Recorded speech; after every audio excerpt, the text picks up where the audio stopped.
Hello दोस्तों, नमस्ते। हम आप सबकी रीना सरस स्वागत करते हैं अपने यूट्यूब चैनल में फेसबुक। तो दोस्तों, एक बहुत सुंदर सा प्यारा सा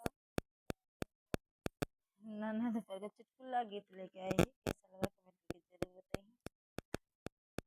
नदिया छिनार बड़ी फैशन में आवे, नदिया छिनार बड़ी फैशन में आवे।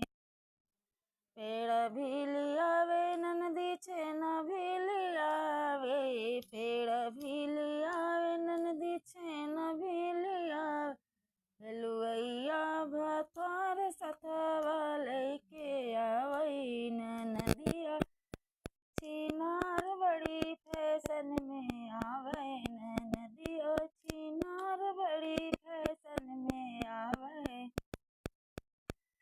लहंगा भी लावे साड़ी भी लावे, लहंगा भी लियावे साड़ी भी लियावे। बजजवा भातार सथवा लेके आवे, नदिया छिनार बड़ी फैशन में आवे, नदिया छिनार बड़ी फैशन में आवे। नथिया भी लावे हरवा भी लावे, नथिया भी लावे हरवा भी लावे।